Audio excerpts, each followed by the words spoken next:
Hello, here we are with the first video for Chapter 8, 8.1 Gas Pressure.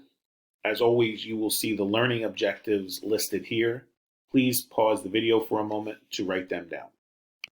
The first place to start here is understanding what is pressure, where does pressure come from. We are going to, in this chapter, get to gas laws and do a lot of quantitative relationships and calculations with regards to different variables of gases, of volume, amount, temperature.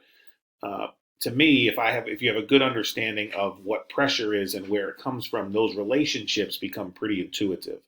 So I want to start this unit in this first section, first making sure that we identify and truly understand what pressure is. And the key here is this second sentence. Gas pressure is a result of the force exerted by gas molecules colliding with the surface of the objects. As we think about gas in an enclosed container, pressure comes from collision of those gas particles with the walls of the container. We will talk more about this in the coming sections and videos, but I wanted to plant that seed early so that you start to really think about where pressure comes from. The rest of our task here in this unit is to talk about pressure units and conversions, and then how we measure pressure, both atmospheric pressure and pressure of a confined gas. First here are some common pressure units listed. And so the way I've listed them here is I've set them all equal to one another so that they can also be used as conversion factors. We are often going to find ourselves needing to convert from one pressure unit to another.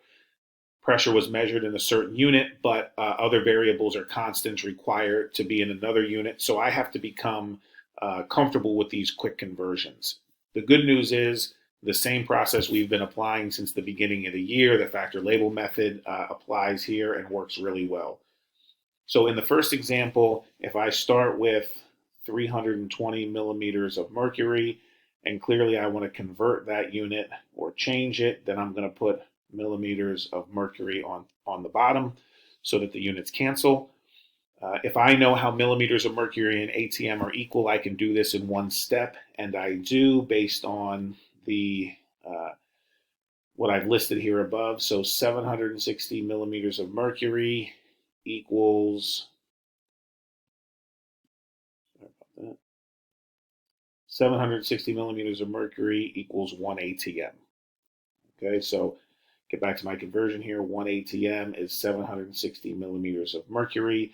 And now millimeters of mercury cancel out, and I'm left with an answer in ATM. Pretty simple calculation here. As I divide 320 by 760, I get a ATM value of 0.42 with the proper number of significant figures, ATM.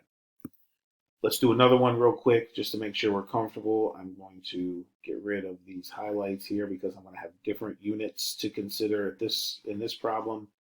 I'm going to start with 30.0 psi. I need to convert from psi, in this case, to millimeters of mercury.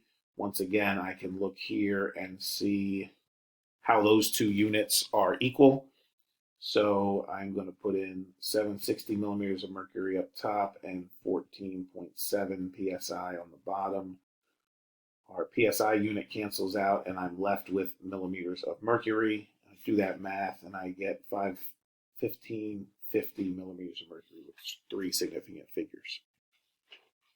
Now let's talk about how we measure these values that you see here in this problem.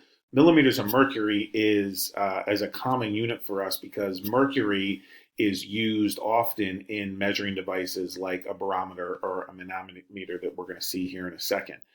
Because of the density of mercury, changes in atmospheric pressure result in smaller changes in mercury than, in this case, water. So just a quick example here, you can see what's happening. The atmosphere is pushing down on the liquid in the container, which is then forcing it up the tube. So I get a distance here, and we equate that to our atmospheric pressure. If I use something less dense like water, you would see how large the barometer would need to be to account for that same atmospheric pressure. So mercury is typically the liquid used in these measuring devices. So that's why we get this millimeters of mercury. It's a measuring device on the side, done in millimeters, and then the solution of the liquid involved is mercury. That's how we use a barometer is used to determine atmospheric pressure. To determine the pressure of a confined gas, we use a manometer, which looks something like this. So you can see the three circumstances here. And in all these cases, these are open-ended manometers. We also have closed-ended ones, which would then just mean the height is the pressure of our gas. But what happens here is, if you think about in an open-ended situation, the atmospheric pressure is pushing down on the tube in this direction. And the gas that's located in the vessel is pushing out as we open up that valve that you see there, is pushing out. And in the middle here, we have our mercury. So depending on which of these two pressures is greater, it's going to move the mercury one way or the other. In this first picture, you see that the atmospheric pressure and the gas pressure are the same because the mercury is at the same level. In the next picture here, you see that the gas pressure is greater than the atmospheric pressure because it pushes the mercury up the tube in the direction that the atmospheric pressure is pushing down. So that means the pressure of the gas in the tube is greater and forcing the mercury up the open-ended tube side. In our last case, you see just the opposite here, okay? In this case, the mercury is being pushed in this direction, so that means the atmospheric pressure is greater, and that's pushing the gas back into the vessel where it started.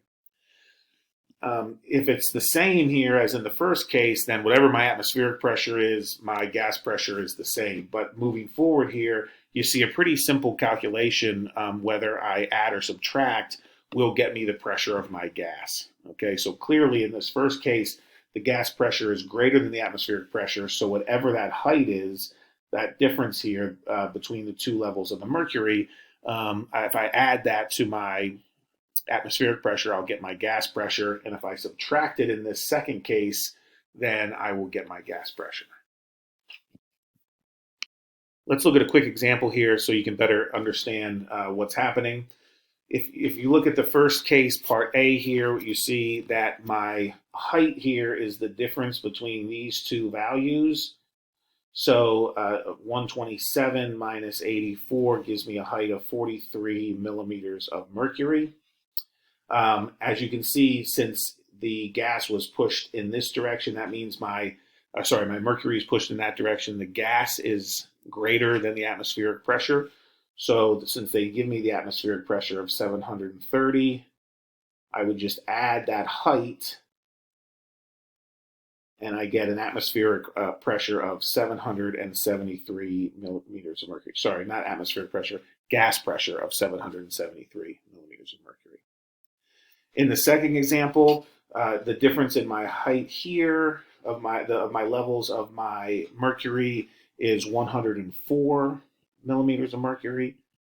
Since the atmospheric pressure is greater, forcing the mercury towards the gas, then I'm going to subtract in this case 730 minus 104, and I get a final final gas pressure of 626 millimeters of mercury.